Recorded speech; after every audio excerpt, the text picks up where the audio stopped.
Easy way to complete the documents para wag kang ma-stress, tulungan na kita.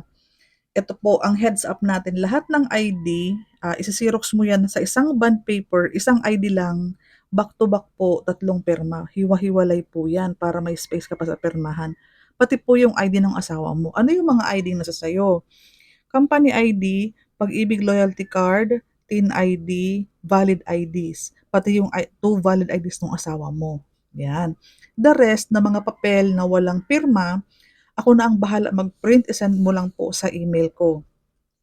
So ito, isa-isahin pa din natin para mas maintindihan mo. Ang company ID mo, isa-xerox nga yan, di ba? Huwag pong pagsamasamahin sa isang bond paper. Dapat isang bond paper, isang ID, back-to-back, 3 pirma. So number 2, government ID, Puera PhilHealth. Okay po. Ang TIN ID mo, dapat pinaka-ID talaga. Sabihan mo ko kung may number ka pero wala kang ID, papa-recopy natin yan. Tapos ang Pag-ibig loyalty card is nakukuha sa Pag-ibig branch. Okay? Ang mga papel, ito na yung mga papel. COE, payslip, Pag-ibig virtual, kung meron ka ng Pag-ibig application, latest ESAV, MDF, birth certificate, or marriage contract kung kasal na.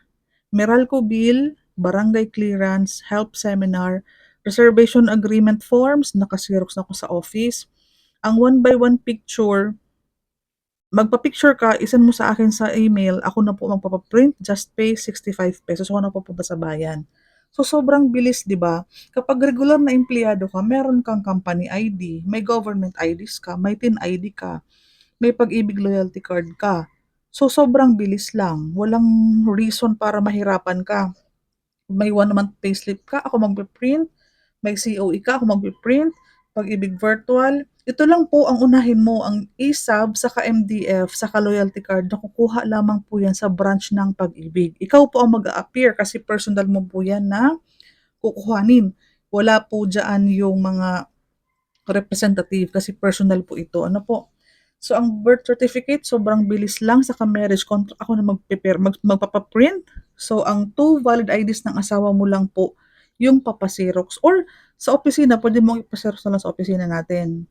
Meralco bill, ako magpiprint, barangay clearance. Dalhin mo pa din yung original kasi meron niyang dry seal. Pero, pwede ko na din siyang i-print kung nagmamadali tayo kumuha ng unit mo kasi paunahan sa magandang pwesto.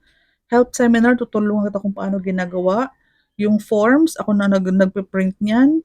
Again, 1 by 1 picture, 4 to 5 pieces, ako na po ang bahala. Just pay 65 pesos. Walang reason para ma-stress ka, walang reason para mag-give up ka sa mga requirements. Kasi sinasabi ko sa iyo, pag regular na empleyado, active Pag-ibig member, given na meron ka ng lahat ng ito. Ano po? So, huwag kang mag-alala, libre na ang pagpiprint. O, i-provide mo lang. Bilisan lang natin para makakuha tayo ng unit. Maraming salamat.